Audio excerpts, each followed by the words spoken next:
Good morning, happy birthday to you. Yes, welcome to the first day of the rest of your life. See, every day is your birthday if you want it to be so. And we're going to start off today, as we do every single day, with blowing out of candles. But before we get to that, today we're going to talk about how you make it difficult to love yourself, how you make it difficult for others to love you. There you go. How you make it difficult for others to love you. And I'm going to talk about a couple of other things. I'm going to mention Jerry Maguire of all things, delays, and being calm and focused, and how to energize yourself. These are all things we're going to talk about today. So let's do our breathing exercise first of all, which is really useful for if you struggle with panic attacks or anxiety. You want to get control of your thought processes. This is a little exercise. You want to do this really 5 times, but we just do it once for this purposes of this these lives, these tiny lives, which are hopefully.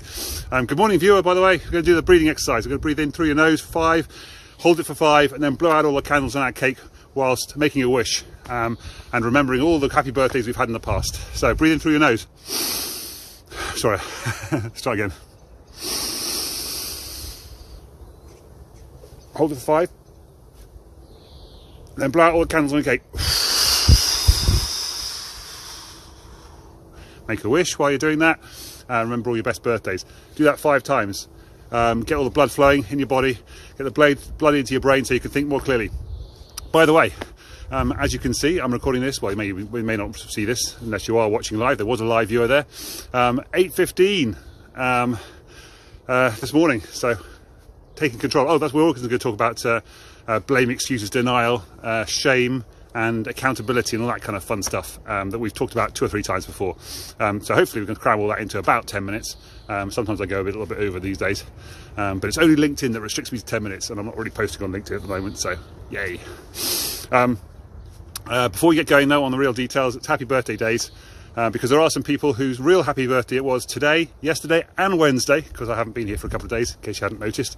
We're going to rattle through these quite quickly, so apologies to those people who've had birthdays the last 3 days that I haven't said happy birthday to you on your day, and that I'm maybe not saying enough information about you right now. I will mention the people who I know particularly well. Other people get to know me better, and then next year I can talk more about you. So Clare Louise, I'm not sure where I know you from. Erika Nagy, looks like you're in Cheltenham, so lovely to have a coffee when I move to Cheltenham next year, or later this year in fact now. Looks like you knew Monica, so there's definitely a connection there.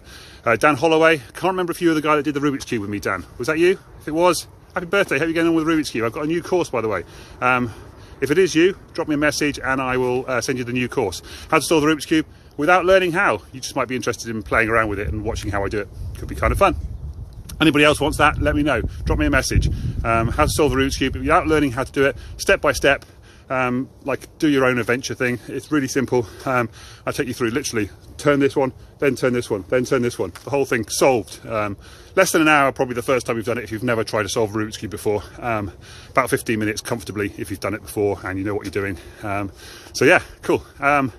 Amanda North, Neil Fix from Cheltenham as well. Mark Payne and Joe Lane, of course. I haven't seen you for ages, Joe. How are you doing? How's life? Looks like you've moved to London now. Hope life is good for you. What are you up to? Tell me. Let me know. Get in touch. I hope you're having a lovely birthday today. For those people, it's happy birthday today. Happy birthday for yesterday to Danuta, Claire Downham. Hope life is going well with you and your stuff up in Leeds. Mindset things, coaching stuff. Liz Drury. Helina Hine, interestingly enough, who I think does is one of the spokespeople for, I can't remember the name of your company, I'm really sorry, Expertise Online, I think it is, actually, there you go. Cool product, by the way. I'm sorry I'm not using it at the moment. May do in the future though, you never know. And Brian Mayne, who's, I can't remember what you created, but you certainly wrote the book anyway. Eric and the Magic, something or other.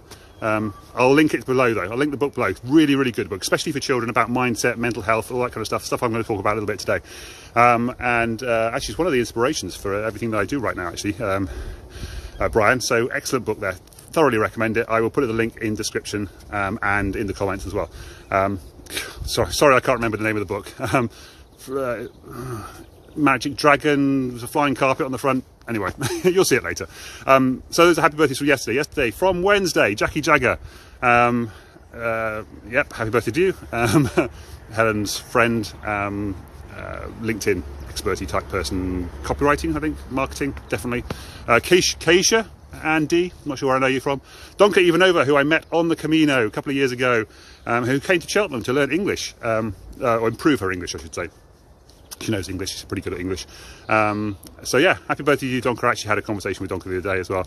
And she's the one who's inspired me to do my walking retreats. If you're interested in a walking retreat, currently penciled in for the 22nd of May in northwest Spain on the Camino. 100 kilometers in 7 days, learning about mindset and mental health as well at the same time, getting out of everything, separated from the whole world, a bit of meditation, all that kind of fun stuff. So if you're interested in that, let me know as well. It's coming up in May, hopefully, COVID allowing, we'll see.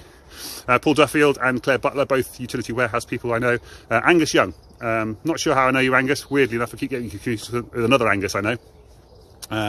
But I think you do fitness and coaching and stuff in Scotland, I think. If I don't, say what you really do below. Tell us how we can buy stuff from you. All those people. Happy birthday for Wednesday for you guys. I hope you had a lovely day. Right, on to the real content. God, I can't believe I'm 6 minutes in and I still haven't actually done any proper content. Really sorry, guys. But talking about my life, I've been using excuses, reasons, if you like. I always talk about reasons being reasons why I didn't do something in the past and excuses as to why you're not doing something in the future. That's the difference between the two things there. Good morning, Zarina. Not on my tag list. Look, I'm early. How about this? How about cool? Kind of taking control of my life. I've decided to stop blaming other things, making excuses for other stuff in my life, and actually taking accountability and ownership. Above the line thinking, ownership, accountability, responsibility. Below the line thinking, blame, excuses, and denial. Keeping you in bed, BED, and keeping you rowing for your life, OAR. Ownership, accountability, and responsibility. One I learned below today from David Meltzer, who's one of the links in the description, is shame as well. That below the line thinking is a bit of shame, feeling a bit of shame that you're not doing the things you should be doing. Remember, should. Don't use the word should. Use can, choose to. You're choosing to or you're not choosing to. Somebody else has told you should do something, or your subconscious believing is telling you that you should do something. Make a choice, take control, take back control of your life. We'll be doing that this week. Teaching people is one of the other reasons I've been out of the loop this week. We've been doing a 7-day challenge this week. If you're interested in doing the 7-day challenge and reclaiming the power of your own mind, let me know. I'm going to be doing another one in 2 weeks' time, starting the 21st of February. New improved version after the experiences of running it this week, and my own experiences of struggling to run it this week, amongst everything else that's going on as well in the world. Donald Trump stuff, America. Very interesting to watch. Again, psychology perspective, watching the cogs turning in people's minds as you're watching them on TV. It's fantastic and fascinating for a psychologist to look at.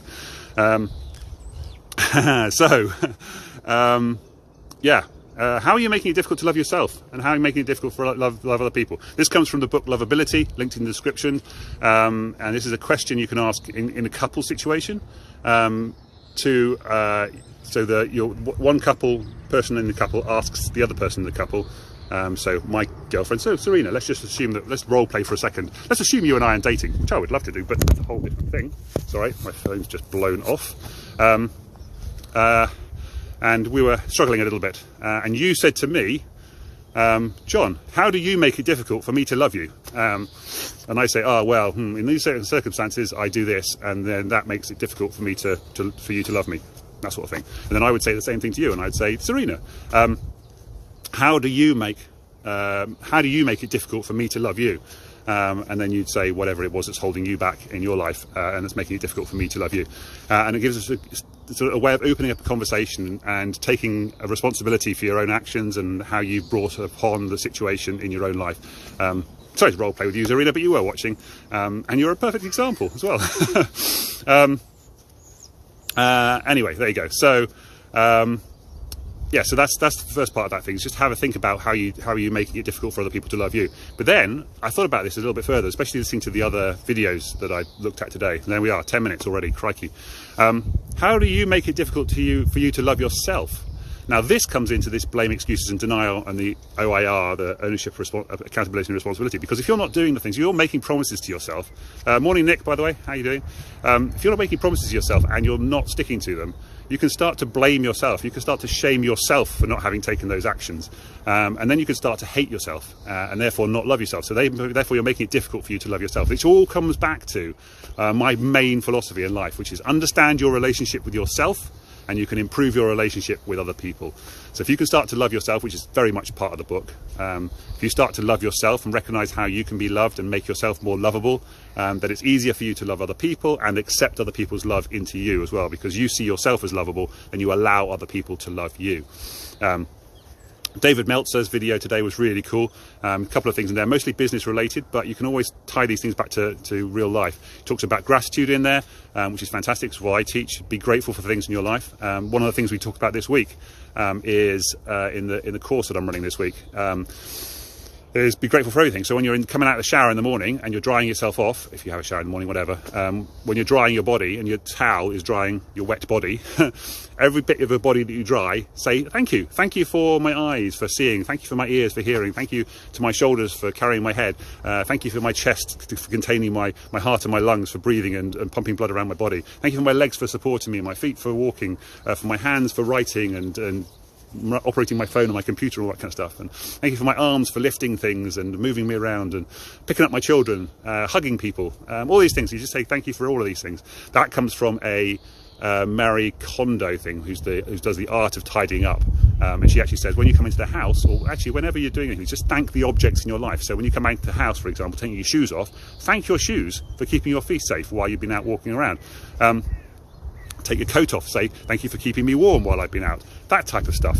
Really cool. Just introduce that sort of mini gratitude to your whole life. So that's something we've been doing this week during the challenge. If you want to do the challenge again, we're starting on the 21st of February. Let me know if you're interested in that. So that was David Meltzer. David Meltzer, interestingly enough, is the inspiration behind the film Jerry Maguire. You know, show me the money. That's the one. Show me the money. That's Jerry Maguire. And the video today, David Meltzer, is in the link description. He's the inspiration, so that's cool. He's also talked about the blame, excuses and denial thing as well, and he's the one that introduced the shame thing that I talked about earlier on, and about taking responsibility and accountability for your life. So go watch his video. It's fantastic. His top 10 tips, brilliant. Mostly business, but quite a lot of it is also life related to life as well.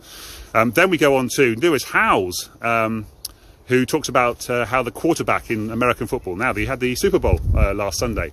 Now many of you probably don't watch Super Bowl because you're English and all that kind of stuff, but I've been watching it since I was a teenager, back in the mid-80s. Particularly exciting this year because my team, the Buffalo Bills, have been rubbish since the early 90s, and this year they got through to the semi-finals against the Kansas City Chiefs, and it was fantastic. Unfortunately got beaten, which would have been really cool to have come up against Tom Brady and the Tampa Bay Buccaneers, because Tom Brady's story is fantastic. Many years with the New England Patriots, and then he got kicked out and said he's too old, and he said, right, well, I'm going to go and do something. I'm going to go in my retirement, I'm going to go down to Tampa Bay and play for them, just have a bit of fun. And they ended up winning the Super Bowl because he was mostly having fun. He was just relaxed and just chilled out and relaxed and enjoying his life.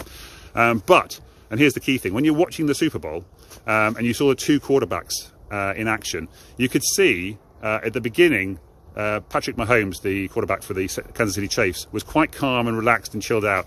He looked a little bit of pain. He's got a sore toe, so he was obviously a little bit uncomfortable, but he couldn't look like he was in control. But Tom Brady just looked calm and relaxed. You kept on thinking, why isn't he getting worked up? Why isn't he getting frustrated? But he was just calm, serene the whole game through. He was just like and doing really simple passes and stuff all the way through the game. But Mahomes got more and more frustrated the whole way through and get more angry. His toe started hurting. You could see on his face he was just like, and he was just agitated the whole time through. You could see it getting worse and worse the whole way through. But Tom Brady was just like serene calmness the whole way through, meditation-y type style. It was just beautiful. And he's standing there and he just go, I'm going to look for a pass and I'm going to find a pass, and there you go, that's done. I just thought it was so cool. And it's about choosing your thoughts. It's about choosing how you're going to act and how you're going to react to the world around you.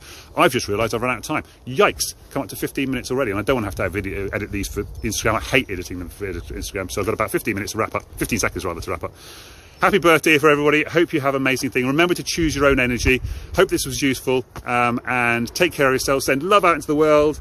Mwah. I love you all. Take care. Have a lovely day today, whatever day it is today. I've completely lost track. It's Friday, I think, isn't it? Anyway, take care. Have a lovely Friday. Mwah. I love you all.